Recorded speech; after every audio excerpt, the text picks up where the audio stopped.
শুভ জন্মাষ্টমী। কালকের একজন গুরুজির পডকাস্ট শুনছিলাম, আমার খুব ভালো লাগে। ফ্রি টাইমসে ভালো পডকাস্ট শুনি। তো কালকের খুব সুন্দর কথা বলছিলেন যিনি সাক্ষাৎকার নিচ্ছিলেন সেই গুরুজির।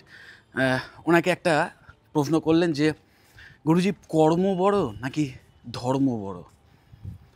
এবং একটু চিন্তা করে গুরুজি এত সুন্দর অ্যান্সার দিলেন যে আমি ভাবলাম যে এটা তোমাদেরও জানানো উচিত, এবং আমি নিজেও অ্যাস্টোনাইজড হয়ে গেলাম। কারণ আমার মধ্যেও যখন প্রশ্নটা এলো, যখন শুনলাম প্রশ্নটা, তখন আমিও স্কেপটিক্যাল ছিলাম যে সত্যিই তো এটা তো ভীষণ টাফ একটা প্রশ্ন, যে কর্ম বড় নাকি ধর্ম বড়। এবং যারা ধর্ম বলতে বিভিন্ন এই হিন্দু ধর্ম, বৌদ্ধ ধর্ম, মুসলিম ধর্ম, খ্রিস্টান ধর্ম, এই সবগুলো বোঝে, তারা ধরো যারা এগুলো মানে না বা ভাবে যে আমি নাস্তিক বা মানুষই সব, তারা এক কথায় বলবে যে কর্ম বড়। এবং আমিও প্রথমে সেটাই মাথায় এসেছিলো যে যারা খুব র্যাশনাল বা ভীষণ আধুনিক মনস্ক তথাকথিত আধুনিক মনস্ক, তারা তো এক কথাতে ওটাই বলবে না যে ধর্ম টর্ম ওসব ফালতু জিনিস, কর্মই সবচেয়ে বড়। তো এবার যারা আধ্যাত্মিক তারা আবার হয়তো বলবেন যে ধর্ম বড়, কিন্তু সেটাও তো ঠিক নয়। কারণ শ্রীকৃষ্ণ নিজে বলে গেছেন যে কর্ম করে যাও, ফলের আশা করো না। কর্মে সারা জীবনটাই তার কর্মের, শ্রীকৃষ্ণের নিজের সারা জীবনটাই কর্মের। তো আমিও সেটাই ভাবছিলাম যে সত্যি কী অ্যান্সার হতে পারে, যে কর্ম সবচেয়ে বড় নাকি ধর্ম সবচেয়ে বড়। যেটা গুরুজি বললেন, এত সুন্দর অ্যান্সার, সেটা আমি তোমাদের একটু ইলাবোরেট করে বলবো। দেখো, কর্ম কি না, আমরা যে কাজ করছি সেটাই কর্ম। যে কোনো কাজ, ইভেন জন্মের পর থেকে আমরা নিজেদের অজান্তেই নিঃশ্বাস প্রশ্বাস নিচ্ছি, আমাদের শরীরের ভেতরে হৃৎপিণ্ড কাজ করছে, ব্লাড ফ্লো হচ্ছে, সব কিছুই। তারপর যখন বড় হলাম, হাঁটতে চলতে দৌড়তে কথা বলতে পারলাম, নিজের অজান্তেই কিন্তু আমরা কর্ম করে যাচ্ছি। ইভেন ঘুমের মধ্যেও কিন্তু আমরা কর্ম করে যাচ্ছি, নিঃশ্বাস প্রশ্বাস তখনও চলে, ভেতরে হার্টবিট তখনও চলে। তো কর্ম কিন্তু অটোমেটিক্যালি হবেই, অটোমেটিক্যালি চলবে। ওকে, এইবার দেখো, সজাগভাবে যে আমরা কর্মগুলো করি নিজেকে ভালো রাখার জন্যে, নিজের উন্নতির জন্যে, পড়াশুনো করি, চাকরি করি, ব্যবসা করি, যে কোনো কাজ করি, সেই কাজ যখন করি সবাই নিজের ভালোর জন্যে, এবং শুধু নিজের ভালোর জন্যে যদি করতে থাকি, ধরো আমি ভাবলাম খারাপভাবে ইনকাম করব এবং প্রচুর টাকা, আমি খুব অর্থলোভী হয়ে উঠলাম, এবং ধরো চুরি করে আমি ইনকাম করা শুরু করে দিলাম, দুর্নীতি করে ইনকাম করা শুরু করে দিলাম, ডাকাতি করলাম বা অন্য কোনো খারাপ কাজ করলাম, সেটাও কিন্তু কর্ম। ওকে, এখানেই আসছে ধর্মের প্রয়োজন। ধর্ম এখানে কিন্তু ওই রকম জাতিভেদ মার্কা যে ধর্ম, সেই ধর্ম নয় এটা। ধর্ম হচ্ছে এখানে সেটাই যেটা মানুষকে বুঝতে শেখায় যে কোনটা ভালো কোনটা খারাপ, এবং যেটা বা যে কাজ করলে অন্যের উপকার হয়, প্লাস অন্যের কোনো ক্ষতি হয় না অ্যাটলিস্ট, সেইটাকে কিন্তু ধর্ম বলে। আর অধর্ম কি, যে যখন ওই কোনো খারাপ কাজ আমরা করি নিজের সজাগ মানে খুব ইন্টেনশনালি নিজের কোনো সুবিধার জন্যে, যখন আমরা কোনো খারাপ কাজ করি, সেটা কি অধর্ম বলতে পারো, সোজা হিসাব। তো এইখানেই ব্যাপারটা আসছে যে কর্ম অটোমেটিক্যালি হয়, কিন্তু ধর্ম তোমাকে সজাগভাবে করতে হবে। সো সজাগভাবে এবং অন্যের উপকার করার জন্যে, বা অন্যের ভালো যাতে হয়, অ্যাটলিস্ট অন্যের যাতে ক্ষতি না হয়, তার জন্যে কর্ম করতে হবে। সো দুটোই ইম্পর্টেন্ট। মানে কর্ম অ্যাকচুয়ালি এমন একটা জিনিস যেটা না করলে তুই বাঁচবে না, কর্ম করতেই হবে। আমাদের নিজেদের অজান্তেই আমরা কর্ম করে যাই, যেটা বললাম, নিজেরাও বুঝতে পারছো। এবং তার সাথে সাথে ওই যখন সেখানে ধর্ম অ্যাড হবে, তখনই কিন্তু একটা মানুষ সত্যিকারের মানুষ হয়ে ওঠে। সো তোমাদের আমি একটাই কথা বলবো, যে তোমরা সবাই স্টুডেন্টস, তোমাদের প্রধান কর্ম একটাই, যেটা সজাগভাবে তোমরা করো, সেটা পড়াশুনো করা। এবং এই যে কর্ম তোমরা করছো তার কিন্তু মেন উদ্দেশ্য শুধু নিজের অর্থ উপার্জন করা নয়, সৎভাবে অর্থ উপার্জন করা। এবং সেই সৎভাবে অর্থ উপার্জন করতে গেলে একটু খেয়াল করে দেখবে তুমি কিন্তু অন্যদের উপকার করছো। তুমি সমাজে অন্য যারা আছেন তাদের কোনো না কোনোভাবে তুমি উপকার করছো বলেই অ্যাজ এ রেমুনারেশন বলতে পারো, অ্যাজ এ প্রাইজ বলতে পারো, তুমি কিন্তু ইনকাম করছো। সেটাই কিন্তু সৎভাবে ইনকামের মেন সংজ্ঞা। সো এটা ভীষণ ইম্পর্ট্যান্ট। এবং শ্রীকৃষ্ণের পুরো জীবনটা যদি তুমি দেখো, সেই পুরো জীবনে মানে ওনার পুরো যে বায়োগ্রাফি, সেখানে যদি আমরা এই বিজ্ঞান মনস্ক চিন্তাভাবনা থেকে যদি অলৌকিক যে সমস্ত ব্যাপারগুলো রয়েছে, যেগুলো অনেকে বিশ্বাস করে না, অনেকে করে, তো সেই সব ব্যাপারগুলো যদি আমি বাদও দিই, তাহলেও খেয়াল করে দেখবে যে ওনার জীবনী যদি একদম ওনার বার্থ থেকে শুরু করে একদম ওনার এন্ড অবধি যদি তোমরা ঠিকমতো পড়ে থাকো, জেনে থাকো, তাহলে দেখবে যে ওই অলৌকিক ঘটনাগুলো দরকারই পড়বে না ওনাকে অ্যাজ এ হিরো বা অ্যাজ এ আইডল মানার জন্যে। জন্মের পর থেকেই মানে ওনার জন্মটা মানে জন্মের সময়তে ওনার বাবা মা ওনাকে মানে নিজেদের কোল ছেড়ে অন্যের কাছে রেখে আসতে বাধ্য হয়েছিল। কেন? যে তার নিজের রিলেটিভ তাকে মারতে চাইছে, সেই বাচ্চাটাকে। এবং সেই তখন থেকেই অন্যের কাছে মানুষ, এবং ভাগ্যক্রমে খুব ভালো মানুষদের কাছে উনি লালিত পালিত হয়েছিলেন। এবং ছোটোবেলা থেকেই প্রচুর শত্রু, নিশ্চয়ই জানো তোমরা যে কংস প্রচুর অমুক রাক্ষস তমুক রাক্ষস, আমার নামগুলো মনে পড়ছে না, কিন্তু তাদের পাঠিয়েছিলেন তাকে মারতে। কিন্তু ছোটোবেলা থেকেই যেভাবেই হোক, হয়তো খুব ভালো কুস্তিগির ছিলেন, বা খুব হয়তো তখনকার যুগে টেকনিক্যাল অ্যাডভান্সমেন্ট থাকতে পারে, তো সেইগুলো আমরা জানি না। কিন্তু মোট কথা ছোটোবেলা থেকেই তার ওপর কিন্তু লাইফ থ্রেট ছিল, এবং তিনি সেইগুলোকে বিভিন্ন উপায়ে, সেটা অলৌকিক হোক লৌকিক হোক, যে কোনো উপায়ে তিনি কিন্তু সেইগুলো থেকে বেঁচে ফিরে এসছেন, নিজেকে বাঁচিয়েছেন। এবং শুধু তাই নয়, নিজের গ্রামকে বাঁচিয়েছেন। নিশ্চয়ই তোমরা জানো এমন এমন বড় বড় সব আক্রমণ হয়েছিল যেখানে তার গ্রাম সেটাও কিন্তু থ্রেটে চলে গেছিলো।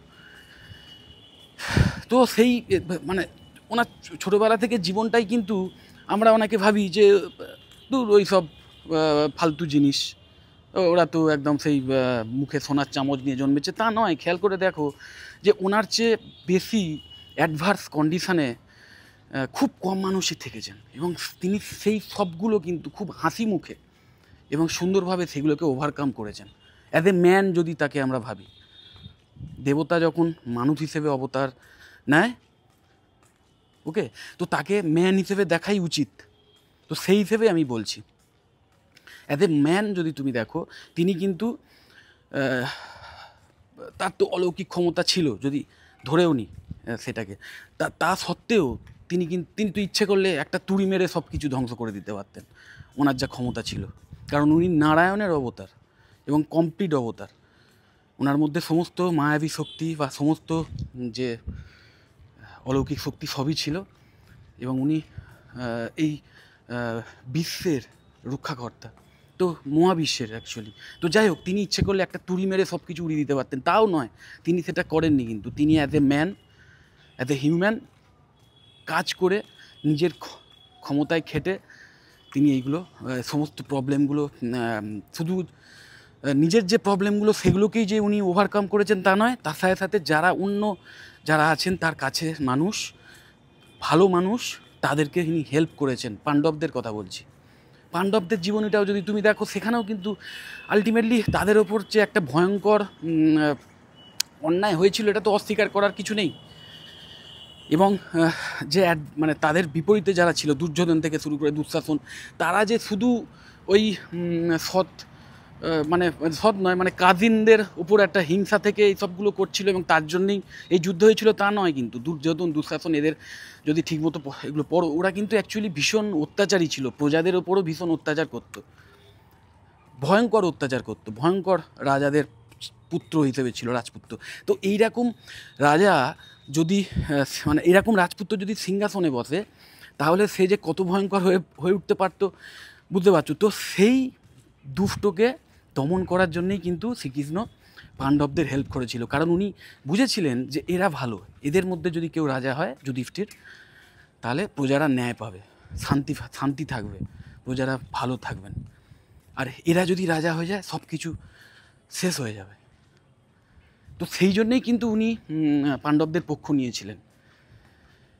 এবং শুধু তাই নয়, পক্ষ শুধু নেওয়াই নয়, তার সঙ্গে সঙ্গে মানে কত রকমভাবে অ্যাকচুয়ালি এই যে যুদ্ধ হয়েছিল এবং যুদ্ধে যে পাণ্ডবরা জিতেছিল সেখানে কিন্তু আমি বলবো দেখো পাণ্ডবদের প্রত্যেকে তাদের নিজেদের বিভিন্ন যুদ্ধবিদ্যার ক্ষমতা বা অন্যান্য যে শারীরিক শক্তি সেই সব নিয়ে আমার কোনো রকম সন্দেহ নেই, অবশ্যই তারা পারদর্শী ছিল। কিন্তু এটা নিশ্চয়ই তোমরা জানো যে বিপরীত পক্ষে কৌরবদের পক্ষে কিন্তু আরও বেশি সব মানে বড় বড় সব যোদ্ধারা ছিলেন, বিশ্বের মতো যোদ্ধা ছিলেন, দ্রোণ, কৃপাচার্য, ওকে, ইভেন কর্ণ, ওকে। তো কি তাও পাণ্ডবরা কিন্তু জিতে যায় একমাত্র আমি বলবো এই কৃষ্ণের জন্যে, কারণ উনি বিভিন্ন স্ট্র্যাটেজি করেছিলেন যেটা ভীষণ দরকার। ওনার মেন টার্গেটটা মানে ছিল এটাই যে যুদ্ধে এদের জেতাতে হবে, এবং তার জন্যে মানে উনি বুঝে গেছিলেন যে এরা ভালো আর ওরা খারাপ। সেই ভালোর জন্যে তিনি কিন্তু অবশ্যই কিছু ছল চাতুরি তার আশ্রয় নিয়েছিলেন। একটা মহৎ উদ্দেশ্য যদি তোমার থাকে তাহলে ছোটোখাটো ট্রিক্স, ছোটোখাটো ছল চাতুরি নেওয়া যায়, এবং এটা আমরা মানে বর্তমান জীবনে আরও বেশি সেটা বুঝতে পারি।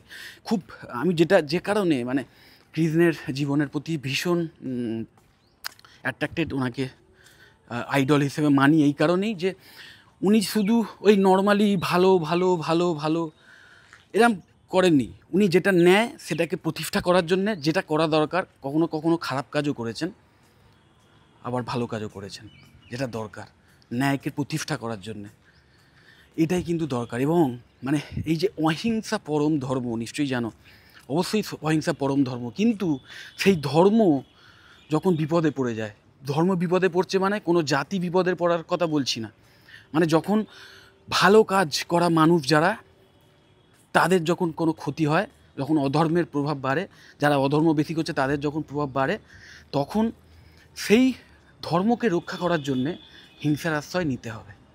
এটাই কিন্তু শ্রীকৃষ্ণের লাইফ লেসন, এটাই লাইফ লেসন। এবং উনি পরিষ্কার যে গীতার বাণী আছে যেখানে অর্জুনকে উনি বলছেন যে যুদ্ধ ভেবে দেখো, একজন এই যদি অহিংসা পরম ধর্ম এটাই যদি মেন কথা হতো, তাহলে উনি অর্জুনকে এই গীতার যে শ্লোকগুলো সেটা কিন্তু শুধু এইটা কনভিন্স করার জন্য অর্জুনকে বলেছিলেন যে অর্জুন তুমি যুদ্ধ করো। এবং সেখানে ওই পিতামহ ভীষ্ম বা দ্রোণাচার্য এনারা তো যথেষ্ট ভালো মানুষ ছিলেন, তাও অর্জুনকে বুঝিয়েছিলেন যে না, ওনারা ভয়ঙ্কর পাপ করেছেন। কেন না, যখন বিভিন্ন অন্যায় চোখের সামনে ওনারা দেখেছেন তখন প্রতিবাদ করেননি, চুপ করেছিলেন। ভালো মানুষের ওনার ওখানেই শ্লোক আছে, আমার শ্লোকগুলো মুখস্থ থাকে না, বুঝতেই পারছো, মানে এটা আমার ভীষণ বড় একটা কমজোরি।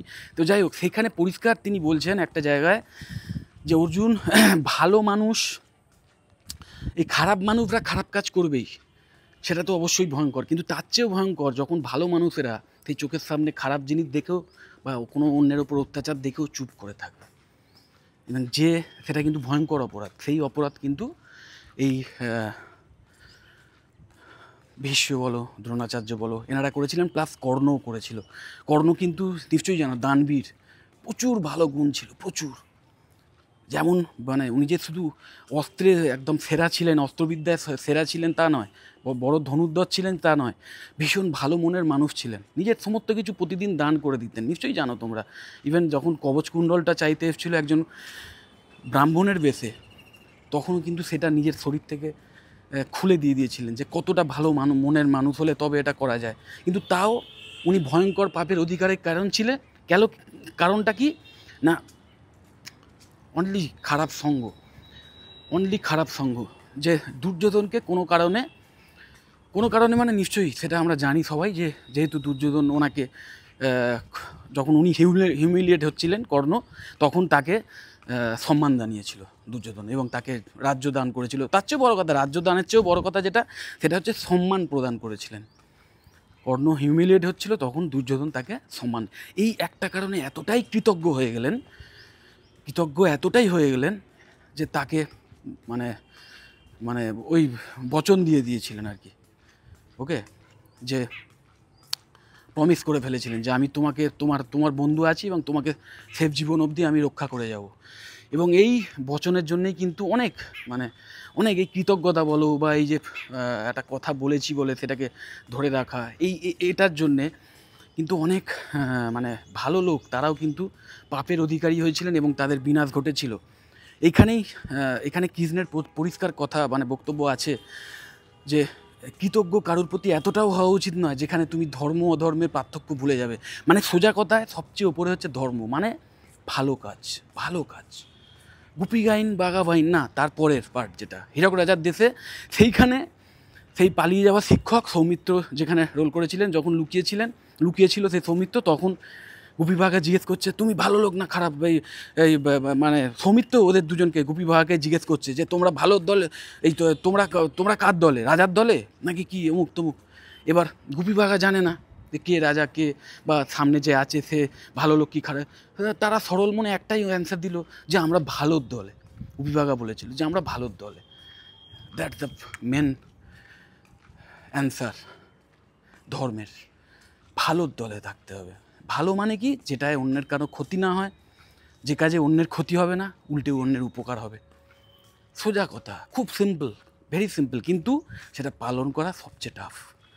সো আমি তোমাদের বলবো যে কর্ম কিন্তু অটোমেটিক্যালি সবাই করছে, কিন্তু সেই কর্মের মধ্যেও ভালো খারাপ আছে, ভালো কাজ খারাপ কাজ আমাদের খারাপের দিকে নিয়ে যায়।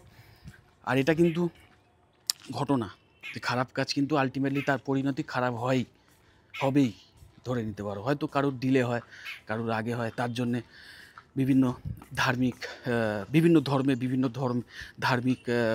এখানে কিন্তু আমি জাতের কথা বলছি, প্রতিটা ধর্মেই তুমি খেয়াল করে দেখবে আলটিমেটলি কিন্তু এই যে ধর্ম বলো, সেই প্রতিটা ধর্মেই কিন্তু আলটিমেটলি প্রত্যেকটা ধর্ম সেখানে কিন্তু ওই ভালো থাকার কথাই বলা হয়েছে, যে অন্যদের উপকার করো, নিজে ভালো পথে চলো, কারোর ক্ষতি করো না।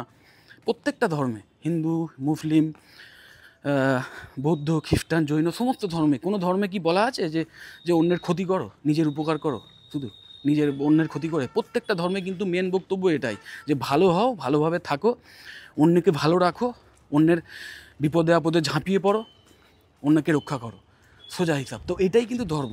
তো সেটাই বলছি যে কর্ম মানুষ অটোমেটিক্যালি করে, কিন্তু যখন ফোর্সফুলি আমরা কনসাসলি যখন আমরা প্রতিজ্ঞা নিই যে ভালো কাজ করব, তখনই কিন্তু সেই কর্মের ভালো ফল আমরা পাই।